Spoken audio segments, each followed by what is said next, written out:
Hagamos una actualización de lo que está pasando en Gaza, tal como prometimos la semana pasada, ¿no? Bien, perfecto. Yo, cuando puedas andar poniéndolo en pantalla, yo mientras tanto les voy contando que a fecha de ayer, 18 de abril, registrados por la ONU había 58.065, perdón, 51.065 muertos, 51.065 asesinados, personas totales. 17.581 de esos son niños, niños y niñas. Equivale más o menos a un 34% de los asesinados en total. Y en esto lo que hay que aclarar es que la consistencia se mantiene, es decir, el promedio de entre 30 a 34 por ciento de niños asesinados es una constante, lo que nos indica que no hay ningún error, no hay ningún accidente, ningún contratiempo, por decirlo así, es decir, algo que salga mal en los planes de Israel. Está ejecutando lo que quiere ejecutar de la forma en que lo quiere ejecutar. La consistencia, además, en eso indica que hay no solamente un plan deliberado, sino también información como para ejecutarlo. Es decir, Israel tiene la suficiente cantidad de información, lo que se llama inteligencia, provista no solamente por sus servicios, sino, por ejemplo, por Estados Unidos, por Inglaterra, por Alemania, que tiene sus servicios de satélite alrededor de Gaza, que le están proporcionando información para que pueda ajustar la forma en la cual ejecuta el genocidio. 12.048 de las asesinadas son mujeres. Y tenemos algunos datos más que nos parece interesante eh, que se den a conocer. 211 de esos 17.581 niños son recién nacidos, es decir, por el contexto en el que nacen, fallecen en forma casi inmediata o en las próximas horas a haber nacido. 825 de ellos son asesinados antes de cumplir el año. O sea, han sido asesinados antes de cumplir el año. Eh, lo que quiere decir que en total unos 1.36 niños son menores a un año de todos los asesinados en total. Lo siguiente además es que hay que ver que hay, por ejemplo, registrados, ¿no? Es decir, con todo esto estamos hablando de los registros de la ONU, que son los que se pueden dar en el terreno, que se pueden verificar, que se pueden constatar, es decir, que hay documentación detrás de esto. Hay registrados 11.000 desaparecidos, es decir, hay personas que han sido denunciadas como desaparecidas y en este caso son 11.000. Después lo que no se sabe es la cantidad de asesinados no registrados y desaparecidos no registrados. Y esto es importante porque en algunos casos estamos hablando de que, por ejemplo, hay familias enteras que, por ejemplo, son asesinadas en un bombardeo, por ejemplo, yo que sé, están en el tercer piso de un edificio, toda la familia es asesinada, entonces, entre eso y el hecho de que los hospitales estén, el 50% de los hospitales que hay hoy en Gaza están funcionando en forma parcial, perdón, del total de hospitales que había, hoy solamente hay un 50% que está funcionando en forma parcial. Eso, entre otras cosas, afecta a los registros médicos con los cuales se puede constatar este tipo de cosas. Entonces, hay 11.000 desaparecidos de los que se tienen datos como para decir, bueno, esta persona está denunciada como desaparecida. ¿Tá? Es importante aclarar eso. Después, registrados 1.057 integrantes del personal médico, entre médicos, enfermeros, conductores de ambulancia, bueno, 1.057 asesinados a fecha de hoy y de 280 trabajadores de servicios humanitarios. De estos, además, hay que aclarar que 240 son de la ONU. ¿Ya? Los otros 40 son de organizaciones humanitarias que están en el terreno. Ustedes recordarán cuando el proyecto World Central Kitchen denunció que Israel había asesinado a 8 de sus trabajadores, si no me equivoco, ahora el número era más o menos ese. Pero bueno, en total, de organizaciones humanitarias presentes en el terreno, que no son de la ONU 40, de la ONU son 240 este, trabajadores humanitarios asesinados en lo que va del genocidio. Ahora te voy a pedir si podemos pasar a la diapo 2, porque Sí, sería importante que pudiéramos dar cuenta del destrozo, es decir, de la destrucción que se está dando, que se ha venido dando en Gaza. Lo que vemos ahí es, en cuanto puedas, sí, sí, vamos a está, ver apenas me la pediste, quedó.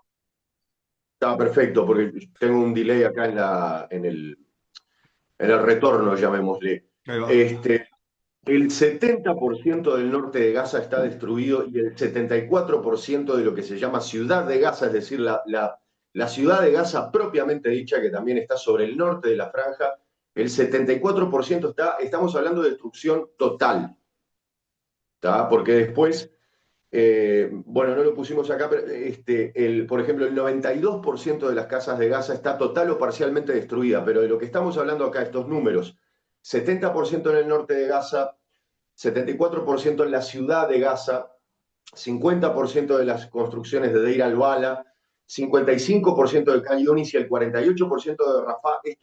Son las edificaciones que están totalmente destruidas. Es decir, Casi si fuera un promedio, casi que te da como un 60% de destrucción total, ¿no? exactamente, Sí. exactamente. El promedio de viviendas afectadas en total, es decir, que tienen al menos una destrucción parcial, es el 92%.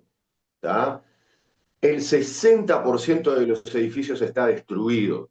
¿Ah? 60% de los edificios, es decir, la solución habitacional, digamos, más efectiva, por decirlo así, el 60% está destruido. Te daría algo así como que en Montevideo, si lo traslado, estaría solamente, no estaría destruido la ciudad vieja y parte del centro, y todo el resto.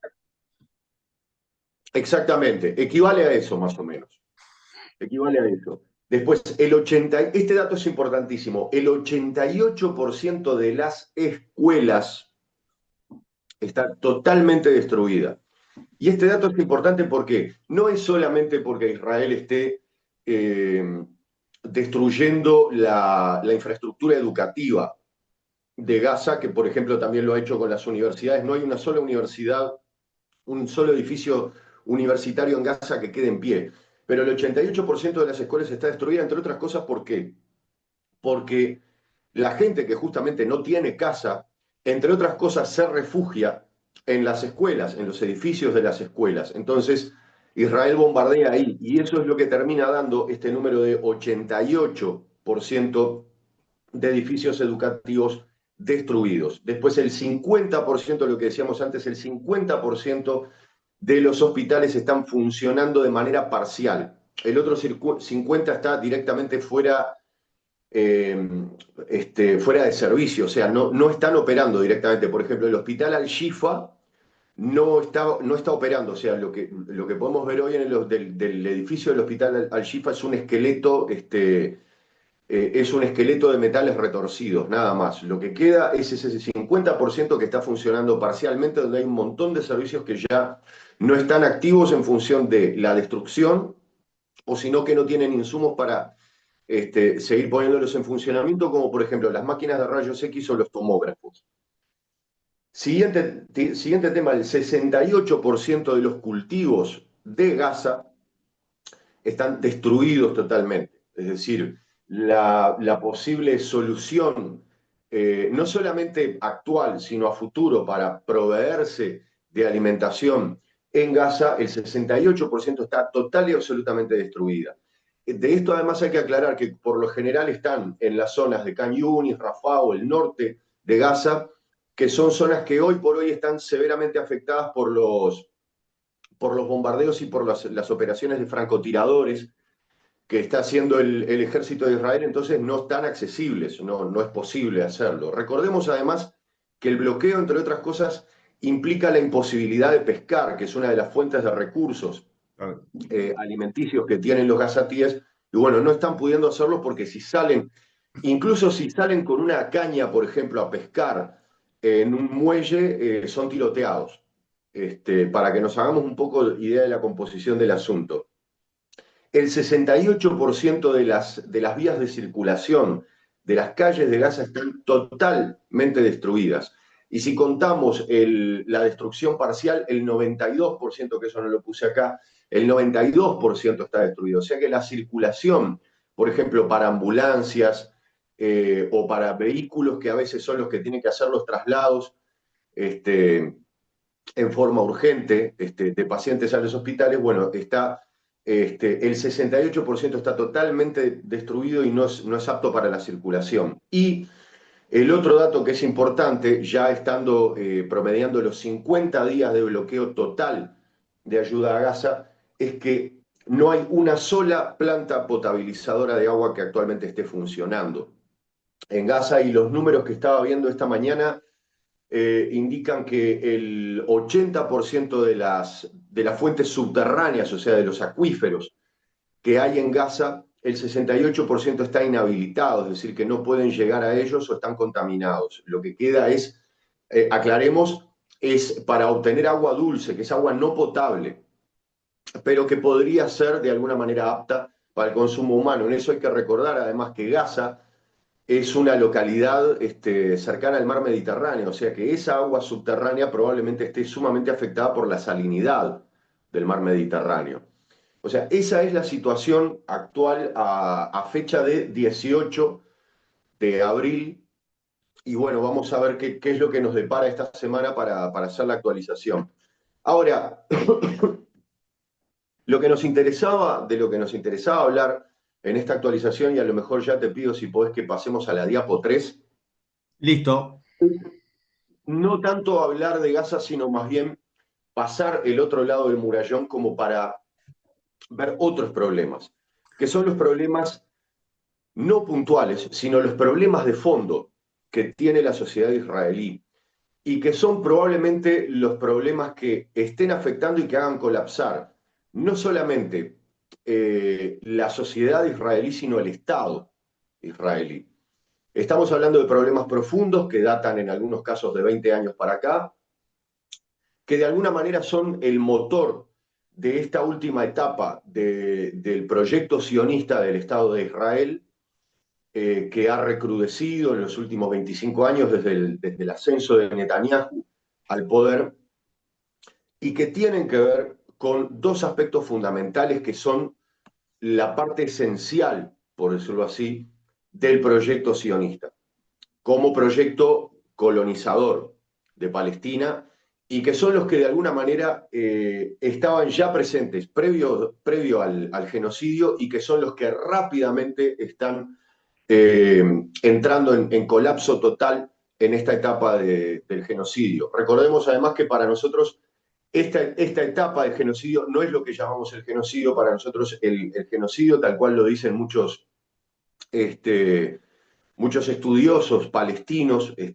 sobre el tema, el genocidio arranca en 1948 y no se ha detenido hasta ahora, en función de que la tipificación de genocidio establecida por Rafael Lemkin, que es el creador, el que acuña la palabra, es que el genocidio fundamentalmente es la modificación del patrón demográfico sobre un terreno, es decir, la afectación a una población que está viviendo en su territorio. Y eso viene ocurriendo en el caso de la población palestina desde 1948 en forma permanente hasta ahora. Por eso es que nosotros hablamos desde el 7 de octubre de 2023 hasta acá de esta fase del genocidio, que en verdad es mucho más larga. Bien, vamos a uno de los grandes problemas, que es el balance demográfico. Los estados y las naciones se sostienen sobre la base de su población, de su sociedad, que la compone gente.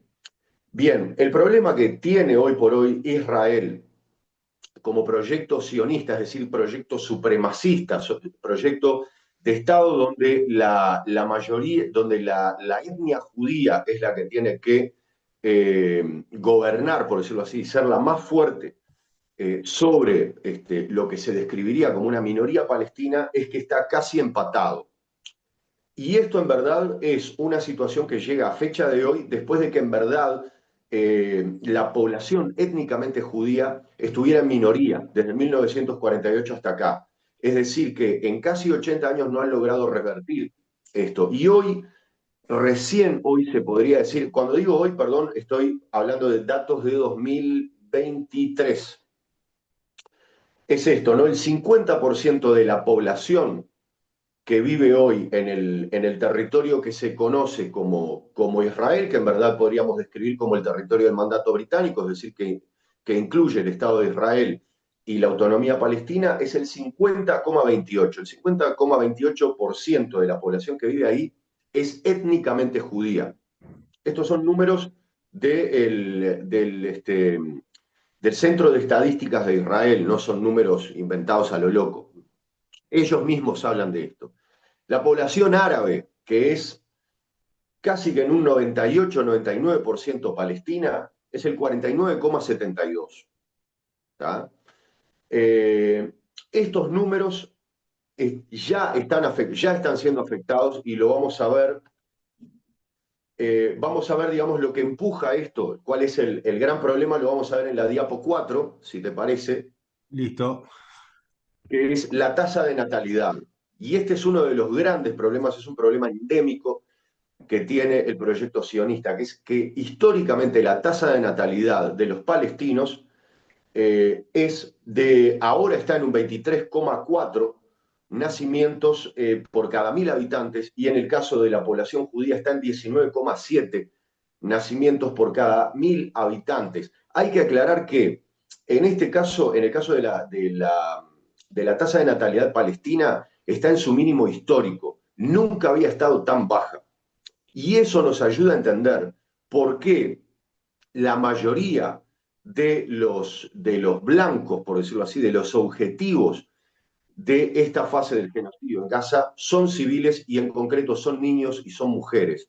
Lo que están intentando hacer es generar una disrupción en el patrón demográfico a futuro. O sea, en el presente, pero también a futuro. Al matar toda esta cantidad de niños, lo que están haciendo es generar una disrupción. Luego vamos a explicar por qué. Claro, más lo que estás diciendo básicamente es que no son ni siquiera daños colaterales, sino que son blancos buscados. Son el objetivo, y además ellos mismos lo explicitan cuando dicen que un niño palestino, un bebé palestino es un futuro terrorista. Está diciendo ese. Es que directamente el blanco son los civiles. Por este tema que estamos explicando, que les explico, no es algo de lo cual los israelíes, los sionistas no hablen. Al revés, es una preocupación permanente. Es una preocupación permanente sobre la cual la sociedad israelí ha intentado ensayar un montón de estrategias que han fracasado. ¿Tá? Entonces, lo que estamos viendo son problemas irremediables que tienen claro desde hace años que los van a llevar al colapso. ¿Tá? Esto tiene que quedar meridianamente claro. O sea, no podemos ser ingenuos en ese sentido, no podemos comprar la propaganda estadounidense que está tratando de vender algo que ya no existe, que la propia sociedad israelí lo discute en forma abierta. El proyecto sionista ya no existe, no tiene viabilidad. ¿Tá? Bien, vamos a la diapo 5, donde vamos a ver esto que llamamos descenso demográfico, y aquí quiero enfatizar sobre algo que es un error de mi parte, pero que de alguna manera indica otra cosa. ¿A qué le llamo yo descenso demográfico? Esto sí es elaboración mía sobre números que extraje de distintas publicaciones. Bien, el descenso demográfico en el caso de los israelíes es la gente que se ha ido de Israel. La gente que se ha ido desde 2023, y acá estoy hablando de 2023 en su totalidad, es decir, ya antes del 7 de octubre había un montón de israelíes que se estaban yendo de Israel, y esto se acentuó entre 2023 y la primer parte de 2024. 470.000 israelíes se fueron de Israel. Es una sangría brutal y enorme. Y eso se vio acompañado que después en la segunda parte de 2024, unos 80.000 israelíes aproximadamente dejaron Israel. Estamos hablando de personas que se van para no volver. Ajá, claro, No estamos, resumiendo. porque el Instituto de Estadísticas de Israel hace ese cruzamiento que es, bueno, cuántos se fueron fechando la vuelta, cuántos han vuelto. Los números los estructuran así. Entonces, lo que está claro es que 552.000 personas han abandonado Israel, medio millón, más de medio millón, en una población judía que recordemos es de 7 millones. ¿Tá? Eh, Después, palestinos, 500.000, reseño yo acá, que en verdad lo que hago es tomar como referencia dos cosas. La primera es el artículo de The Lancet de junio del año pasado, en el cual hace un estimativo sobre la cantidad sobre el margen de error de las bajas que se computan durante la fase activa de un conflicto a cuando luego se hace, digamos, como el ajuste después de pasar el conflicto y se empieza a hacer un registro. Ajá. Bien, en ese momento en el cual había más o menos unos 38.000 asesinados en Gaza, The Lancet indica que en verdad se podría estimar que había 168.000 muertes reales que implicaban las no computadas y que ellos estimaban sobre su base de cálculo. Ahora, acá hay un detalle importante. En la primera conferencia que da Donald Trump con Netanyahu, en la cual anunció que iba a convertir Gaza en un balneario, hubo un detalle que pasó desapercibido por justamente este tema de, bueno, lo dramático que suena el decir que se va a convertir una zona de genocidio en un balneario. Y es que él dice, es un horror que están viviendo el 1.8 millones de personas que viven en Gaza. Y el tema es que la población, previo a esta parte del genocidio en Gaza, era de 2.3 millones. O sea que en esa especie de acto fallido, Donald Trump está indicando que en verdad a ese momento se habían asesinado a medio millón de personas. ¿Tá? Trump suele utilizar los números en forma, uno nunca sabe bien de dónde saca los números, a veces da la impresión de que sus fuentes son equivocadas y a veces da la impresión de que sus fuentes son acertadas. Yo no creo que estemos hablando exactamente de medio millón, pero tampoco creo que estemos muy lejos. Entonces me parece que lo que hizo fue exagerar un poco, pero no creo que estemos precisamente en los 200.000 de los que hablaba de Lancet, sobre todo si hablamos de la destrucción de los hospitales que podían hacer un registro de las muertes y sobre todo de la destrucción que vemos en toda Gaza. Es muy difícil pensar que son solamente 51.000 asesinados. Así que bueno, ese es el asunto. Ahora, quiero que analicemos un patrón de fondo que es las diásporas. Y aquí vamos a la número 6, si te parece, Nico, Sí, porque ahí quiero que está. veamos primero la diáspora palestina, para que entendamos la estructura de la diáspora. ¿Qué es la diáspora? En el caso de los palestinos, son los palestinos que fueron expulsados a partir de 1948, que están en calidad de refugiados, que han tenido familia en el exterior y que de alguna manera podrían llegar a tener un interés si se democratiza, por ejemplo, el Estado de Israel, en volver. Porque hoy por hoy el impedimento fundamental que tienen es que Israel no les otorga el derecho al retorno, que es lo que vienen reclamando permanentemente, tanto la OLP como Fatah, como Hamas, que es el derecho al retorno. ¿Qué quiere decir el derecho al retorno? Significa el que esos refugiados palestinos puedan volver a sus tierras, a las tierras que le fueron usurpadas. Bien, vamos a analizar entonces la estructura de la diáspora. La población total palestina diseminada por el mundo es de 14.300.000 personas, que es el equivalente a la población total de Israel actualmente. O sea que, en verdad, la mitad casi se podría decir, lo que vemos acá, ¿no? La población que está sobre el territorio del mandato, es decir, que está en el territorio que hoy consideramos Israel y la autoridad palestina, es el 49,85% de la población total palestina existente en el mundo. Ahora, ¿cuál es el gran problema? de esto, en concreto para Israel, de cara a un Estado democrático, es que el 72%, si tomamos en cuenta lo que llamamos el territorio histórico, que es esto que aparece en la diapo, que involucra el Líbano, Siria y Jordania, estoy hablando del territorio histórico del Imperio Otomano, Ajá.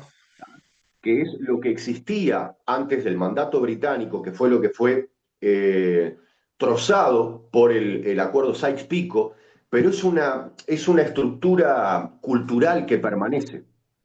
Entonces, el 72% de la población total palestina está en ese territorio. Es decir, que si de repente Israel dice, bien, ahora somos un Estado democrático y la gente los palestinos que viven fuera del mundo tienen el mismo derecho a retornar que tienen hoy por hoy los ciudadanos judíos, es muy probable que este 72% vuelva a Palestina. Entre otras cosas porque están viviendo como refugiados en condiciones muy precarias, ¿tá? En países como el Líbano, en países como Siria, en países como Jordania, que ya de por sí están devastados y que están desbordados por la situación de los refugiados, en el caso de Jordania y el Líbano, y bueno, por la situación que todos conocemos en Siria. Entonces, esto es una bomba a punto de estallar. En los países, si tomamos en cuenta los países árabes, incluyendo, por ejemplo, Arabia Saudita, el Líbano, etcétera, Arabia Saudita, Egipto, etcétera, eso asciende al 81%, que siempre estoy hablando de gente que tiene alta probabilidad de volver. Claro. Solamente un 9% en total de esa población está en el exterior, o sea, está fuera del mundo árabe. ¿Sí? Bien, Es como que hay un 81% que está latente ahí, al acecho. exactamente, que además está deseando volver, Claro, porque los palestinos que en Palestina reclaman el derecho al retorno, entre otras cosas, es porque lo que quieren es que vuelvan sus familias, claro. porque estamos hablando de patrones familiares que fueron afectados. Es decir, estamos hablando de que de repente alguien en Cisjordania tiene parientes viviendo en un campo de refugiados en Jordania desde hace 50, 60 años y quieren reunirse con su familia. Cuando digo reunirse con su familia no me refiero a ir a visitarlos, me refiero a reunirse de la forma en la que viven las familias árabes, que es reunidas, es juntas. Bien, ahora vamos a la siguiente para ver el otro problema, el problema que tienen los judíos étnicos. En la número 7 lo vamos a ver. Ok. Y esta es la gran sorpresa. De los 23 millones, de los casi 24 millones de judíos que viven en el mundo, solamente el 32% vive en Israel. El 50% vive en Estados Unidos. Y después lo que vemos es los siguientes países donde esa diáspora está, digamos, tiene números más importantes son en Francia, Canadá y Rusia, que fíjense de los números que estamos hablando. 3%, 2%, y después toda esta diáspora está diseminada por un montón de países esencialmente occidentales, fundamentalmente occidentales, a lo largo de todo Occidente, ¿ah? Pero el 50% está en Estados Unidos y el 30% está en Israel. Y esto es importante porque hay que entender dos cosas que son. Israel está haciendo un esfuerzo denodado y deliberado desde antes de su establecimiento como Estado por hacer que los judíos emigren a Israel y se establezcan ahí. Y le otorga todo tipo de beneficios para que lo hagan. Entonces, esta situación que a ellos le llaman la ley del retorno, ¿tá? Se da a fecha de 2023 con todos estos incentivos de parte del Estado de Israel. Te corto, hay dos Entonces, cositas. La primera que Zoom me avisa que te quedan 8 minutos, te digo para que economizar el tiempo. bien, si te parece entonces, vamos a dejarlo por acá, porque el capítulo económico, el capítulo de la debacle económica, entre otras cosas que genera todas estas, todas estas, estos privilegios que le da el Estado de Israel a los ciudadanos, a los elegibles, a lo que ellos llaman los elegibles, ¿tá? Para ser ciudadanos israelíes, que estamos hablando de personas que directamente provienen de familias judías que tienen parentesco cercano con familias judías, merece todo un capítulo aparte, entre otras cosas, porque es Bien, lo que está partiendo el espinazo de la economía de Israel desde hace muchos años. Entonces, creo que lo mejor es, para no apurar eso, vamos a dejarlo para un capítulo aparte bien. y ahora analizamos esto, ¿tá? Que es uno de los grandes problemas que ya tiene ahora y que va a tener de cara a lo que no, ya no tiene más remedio de implementar, que es un Estado democrático, es decir, la caída total del proyecto sionista. Bien, entonces dejamos por acá este y ahora retomamos con otro capítulo en otro contenido. Estaba mirando este mapa, qué ganas ¿por qué no se pedirán un estado dentro de Estados Unidos, ¿no? Bueno, es lo que dicen muchos. Y se dejan de joder con los palestinos, ¿no? Ahí están, mirá, Exactamente. están todos ahí, la mitad están ahí. Es más fácil que se vayan los de Israel para ahí a que vayan todos los de Estados Unidos para allá, que además parece que Es no que, quieren ir. es que además sabes que hay una emigración, lo que le llaman la emigración reversa. Hay colonos israelíes que desde hace años se están yendo a Estados Unidos y se están afincando en Nueva Jersey, por ejemplo. No, no. Entonces, la tendencia indica que en verdad va a terminar pasando eso. La dejamos acá. Ya Bien. venimos.